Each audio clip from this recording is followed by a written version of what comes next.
17, we go to a very different topic in this book that we're running through. Pensions. Pensions are something that not as many people have today as they used to have in the past, but they're still really important to understand. And even if you don't have a pension at your job, as we will soon learn in the following chapter, Social Security is really a form of pension. So what we take in this chapter will be valuable in chapter 17. Pensions. These are a form of retirement benefits where a worker contributes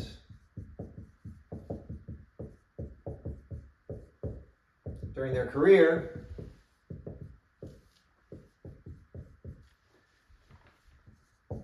and then withdraws, or rather receives payment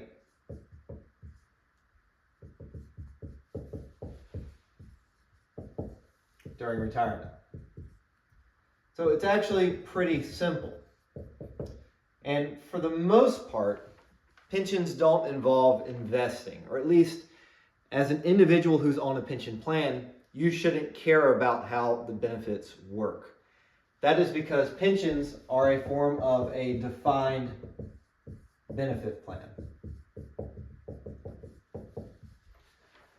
When you put money into a 401k or an IRA or an HSA or any of the other tax shelters that we've discussed so far in this class, that money is then invested, and investment returns will ultimately determine how much money you have when you start accessing that money later on in the future. Sometimes plans like 401ks or especially 401as are a version of defined contribution plans. So as we learn with 401as, there's a certain percent of your income typically that you must contribute to that plan. With pensions, it's a defined benefit plan, meaning what you receive during retirement is based on a formula. So if you're making contributions to a pension plan, some of that money may get invested, but the investment return doesn't matter for you. The investments are simply made to try to keep the plan working. So I'm going to give myself as an example. I work for the University System of Georgia. I'm a professor. And as a state employee, I'm on a defined benefit plan, a pension. 6% of my salary goes into my pension every single paycheck. There's nothing I can do about that. And then that money, some of it immediately goes to those that are retired, and some of it goes into a big pool of cash that's invested to try to make sure that the fund has enough money in the future. So yeah, some of it's invested, but it doesn't affect my bottom line because my benefits I receive in the future are already defined by a formula. Right now, 60% of current retirees have a pension. So 2/3 roughly, right, of current retirees have some sort of pension plan, and that's not even including Social Security. They were very popular in the past, but they're gradually losing relevancy in the financial planning world. Today, only about 22% of workers are actively contributing to a pension plan, and we would expect that number to continue to decline. Most of the workers now that have a pension plan are like me. They work for the government. If you work for the state government, in particular, different states have their own type of pensions, but most states offer some sort of pension plan to most of their employees. Personally, when I joined the University System of Georgia, I had an option. I could choose a pension plan or I could choose a 401a. That's pretty common if you're a government employee. So it's mostly governments, but if you work for a very large firm like Coca-Cola or Exxon or Procter & Gamble, as I discuss in the book, these large firms also have pension plans. And the reason it's usually large firms that do this is large firms have been around for a really long time. Pensions were really popular in the first half of the 1900s. Then around 1970, things really changed. The 401k became more prevalent. And during that time period, there was a big shift away from pensions and into 401ks.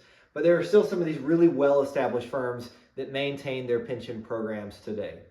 So if you go work for a Fortune 500 company, there's a much better chance you'll have a pension than if you go work for some small for-profit accounting firm, for example. I'm going to kind of let myself be a guinea pig here since I do have a pension plan. And I have a pension plan that's really typical. The exact specifics of the plan I'm in obviously are unique to me. But in general, pension plans look a lot like what I'm going to show you here. As I said before, I contribute 6% of my income. And there's nothing I can do about that other than just completely get off the plan entirely and liquidate what I've done. I'm in it, and I'm in it for the long haul. There's no way to get out of it, okay? My employer also makes a really big contribution. I don't remember exactly what this number is right now. It changes every year, but about 20%. So that means if I make $100,000 this year, I'm putting $6,000 into the pension system, and my employer is putting 20% or $20,000 into the system. When I was first trying to decide what type of plan to choose, again, I had access to a 401A or a pension. I was pretty dumb, very naive, and the fact that that employer contribution was so high made me think, well, this must be a really great plan. But that really doesn't correctly identify what's happening here, okay? As you probably know, there are a lot of people that are in their 60s, 70s, and 80s right now. Due to demographics and the fact that so many people were born in the 50s and 60s, there are a lot of current retirees. That means that the money that I'm paying into my pension is not enough to fully fund those that are currently retired. To be clear, that money I'm paying in, that 6%, that $6,000 or so that I put into my pension, that's going directly to the retirees for the most part. But it's not enough money.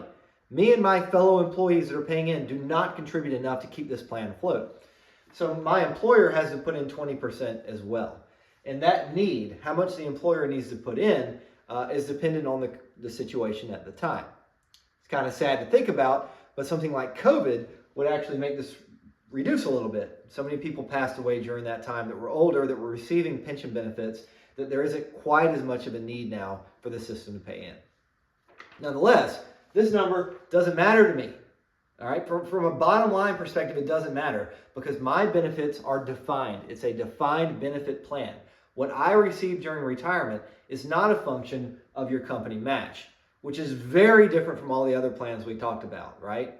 If this was a 401k that was set up this way, it'd be an amazing plan, but it's not. It's a defined benefit plan. And I'll go and show you what my benefits look like. This is the formula. If you're on a pension, you'll be on a formula that looks similar to this, okay? What you'll have is some sort of constant. We'll see how that works here in just a second. 2% for me.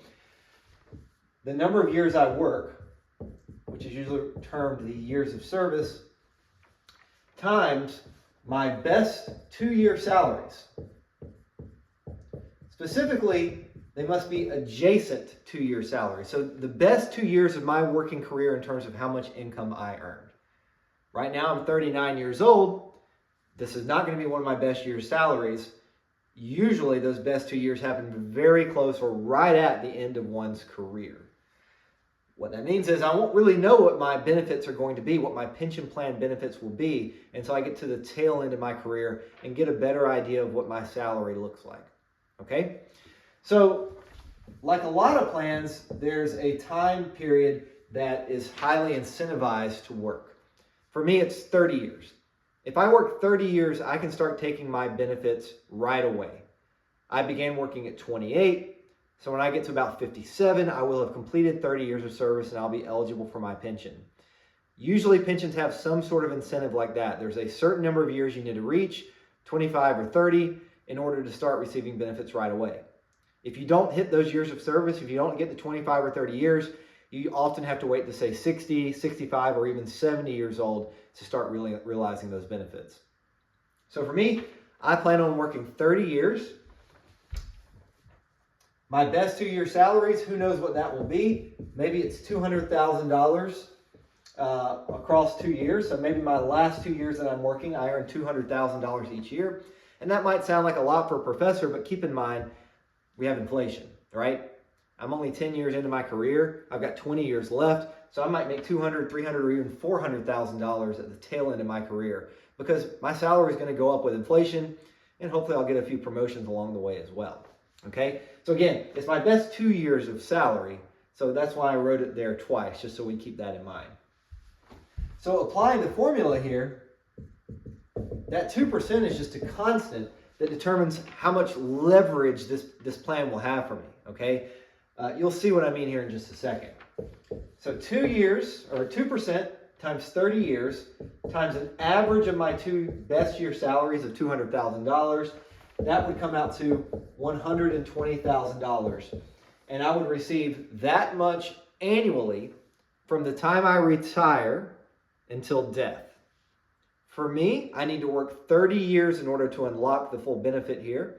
So if I work 30 years, I can retire at 57, and I'll get $120,000 a year all the way until death. And these payments will be made like a regular paycheck, usually monthly. So every month I'll get $10,000. It shows up directly into my bank account. I have to pay income taxes on it.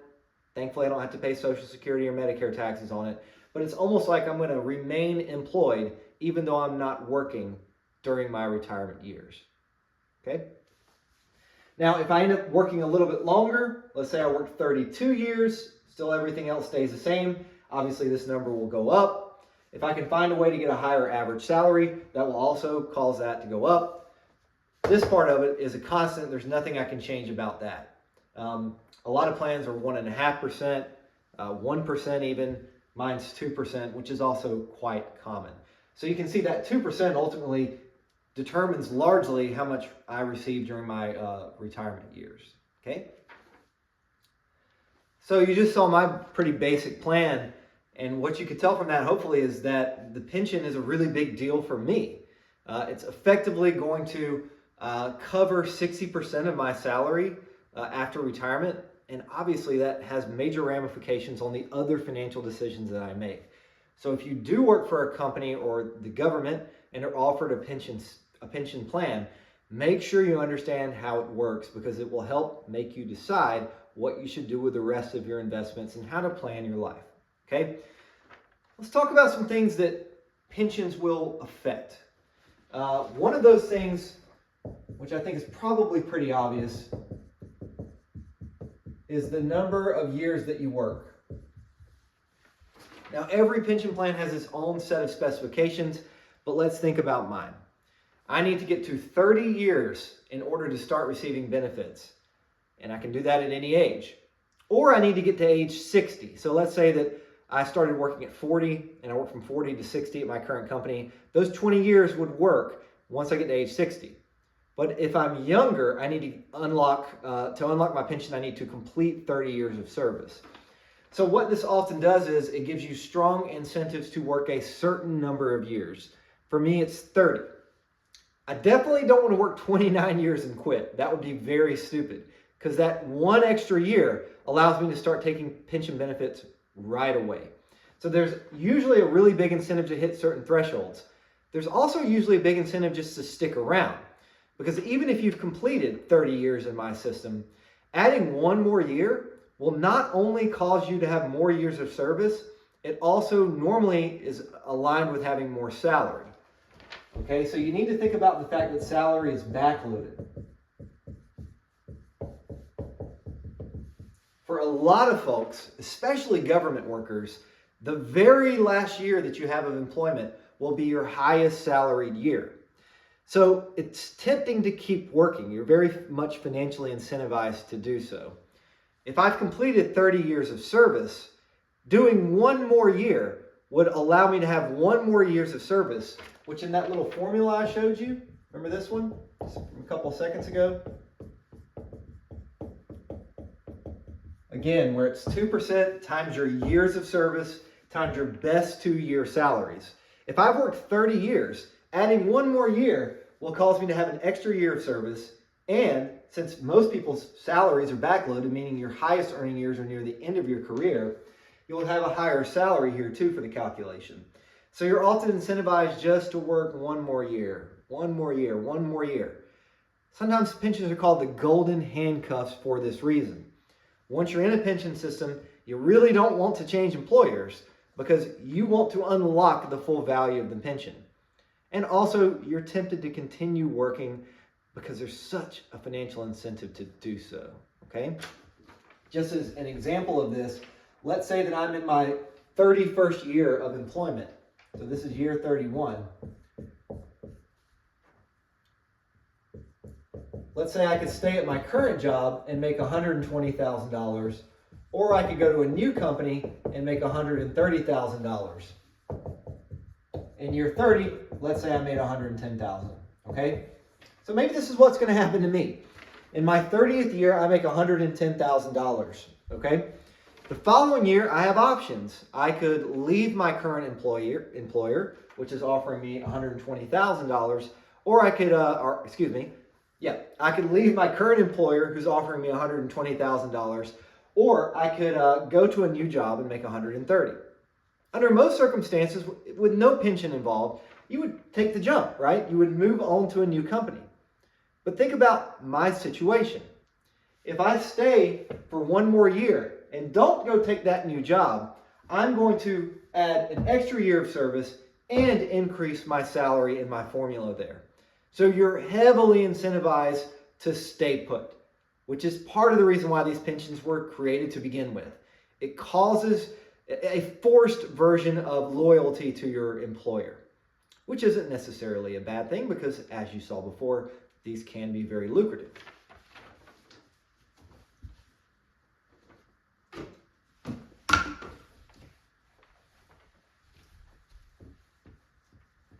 So, you're definitely incentivized to stay with your employer. You're definitely incentivized to make sure that you hit those key working years. Oftentimes that's 30 years of employment. Other things to consider: a lot of pension plans allow you to bank your sick days. Admittedly, this is something that matters a lot more for me than it does for most pension workers. I'm a professor. I only teach 2 days a week, so I don't have to call in sick a lot. But a lot of pension plans, what they allow you to do is to accumulate unused sick days and apply them to their years of service. So after I've completed 30 years of service, I might have 1 full year of unused sick days that I can apply, and now I have 31 years of service in the eyes of that formula. Your miles will vary a lot with that, though. Some employers provide that sort of benefit, some don't. Mine happens to do so. Again, you're going to want to learn how your pension plan works to make sure you're taking full advantage. Vesting. We learned about 401k vesting in the past. This term still means the same thing. You have to do something in order to unlock the benefits. A lot of times with 401ks, you need to work for that firm for a few years before they'll give you the match. With these pension plans, there's usually a pretty long time frame that you have to work to get any sort of pension benefit. For me, in my plan, it's 10 years. And that means if I were to work for 7 years for the state of Georgia and then leave, I wouldn't get any pension benefits at all. The only thing they would really offer me is just to give me my money back. So there's a huge incentive to make sure you've worked enough years to get vested. For me, that means 10 years. Keep in mind, there's a huge incentive in general to keep working because those number of working years and backloaded salaries play a major role in your formula. So for a lot of employees like me, I need to work 10 years to be vested, so I get to that point. And once I get to 10 years, I kind of see I'm very incentivized to continue working. So if you go work for a company or organization that offers a pension and you're already there for a few years, there's a pretty good bet that you're going to feel compelled to stay with that company all the way until retirement, which could be good because pension benefits are great. But as you probably know, a lot of times to get raises, you have to be willing to change jobs. So it's a bit of a double-edged sword there.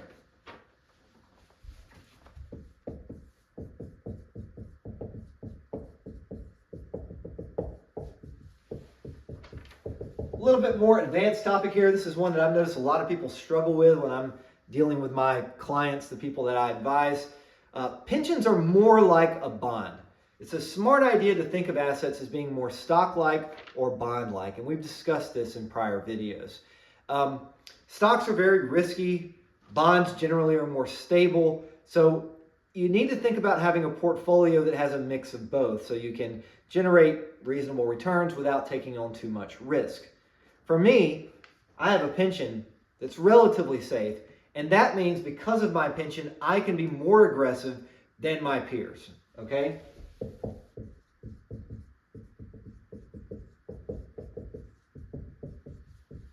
If I know I'm going to have, say, $120,000 rolling in annual payments for my pension, that's kind of like having a safe asset on my side, which allows me to take on more risk with my other assets. Pensions are like a bond, so I can have more stocks in my portfolio. To kind of tie this in with topics we had in the past, we normally would say somebody who's 70 years old should not have a lot of their money invested in stocks. You might even argue that somebody who's 70 years old should have 60 or 70% of their portfolio held in bonds. But when I'm 70 years old, my pension is going to act like my bond. So I might still go 70 or 80% stocks in my portfolio. Understanding the incentives that are placed in front of you here helps you make better financial decisions. And this is one that's not so obvious until you really think about it.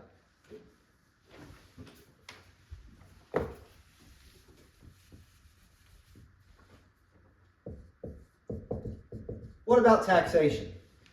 We know how traditional accounts work. We know how Roth accounts work. Pensions are kind of in their own category, but if we had to put them in a box, they're more like a traditional account, okay? Your contributions that you put in now are not taxed as income. So that 6% that I am forced effectively to contribute to my pension does avoid income taxes, but it doesn't avoid Social Security or Medicare. So if I contribute $6,000 to my pension this year, I'm taxed as if that $6,000 didn't exist for income, but I still pay Social Security and Medicare on that money. Since I skipped out on taxes at the forefront, I have to pay them on the back end. Money I put into my pension avoids taxes when I contribute it, but when I earn my benefits, they're taxed as income. Just income though, not Social Security or Medicare. So basically, when I'm retired, it's really like I'm still not retired. I'm employed. I'm putting that in quotations, by the way, because just because I leave the system and retire, I still could go work somewhere else, right? I could be receiving pension benefits and working another job at the exact same time. You're allowed to do that. But when you're retired in the eyes of this plan, your benefits you receive, your income that's rolling in is taxed as income. But this is different from a regular traditional account because I can't choose how much money I'm going to take out, right? It's going to be that $120,000 a year. I have no control over that. It's just going to be paid to me annually. What that means, though, is when I'm retired, I'm going to have a lot of income rolling in. That means I'm already going to be paying pretty substantial taxes. As a result, if you're on a pension plan, it makes Roth accounts, for the most part, preferable. And I hope that makes sense. Again, if you're receiving pension benefits, if I'm receiving $120,000 in income during retirement, that might be enough to already push me up to the 22% bracket, perhaps. As such, I generally would not like to add more income on top of that. So it would be good to withdraw from Roth accounts, all else equal, if you're on a pension plan.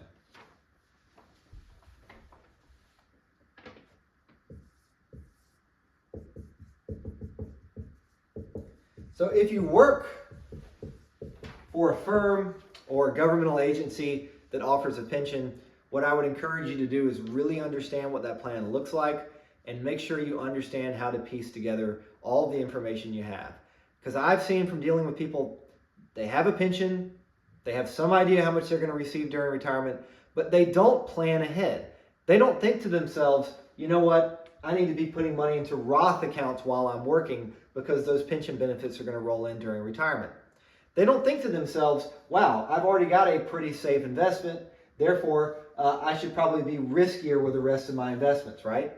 Pension benefits are bond-like, so you probably should be investing more in stocks throughout the entirety of your career rather than someone who doesn't have a pension. So, if you're listening to some financial guru who's telling people that are age 60 that they should hold 50% of their money in stocks, understand you're different. If you have a pension, you can be riskier. You have that you basically have that advantage over other people. Okay? A final note before we get out of here.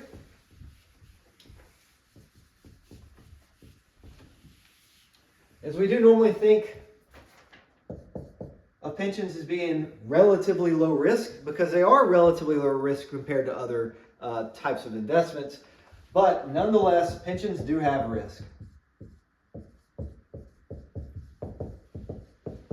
I work for the University System of Georgia. A major risk that I face is government budget problems. If there's some sort of budget crisis, there's a chance that I won't receive my pension benefits. Working for the state government, I'm probably okay. But there have been many examples of private firms having to fully eliminate their pension plans to retirees.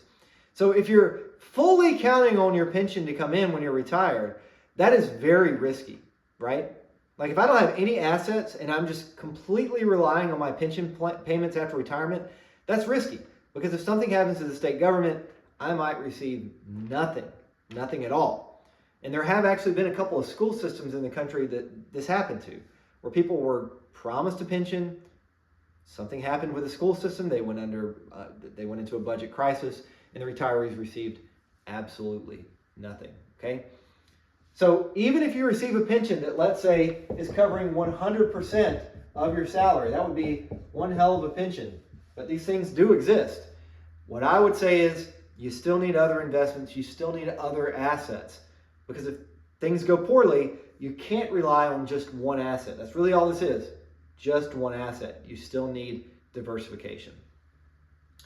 Maybe you'll never have a pension, but keep in mind, Social Security is a form of pension, and that's the chapter we're going to go into right now. Check out my website, freefinancebook.com, for a better explanation of what I did here with more details. See you on the next one.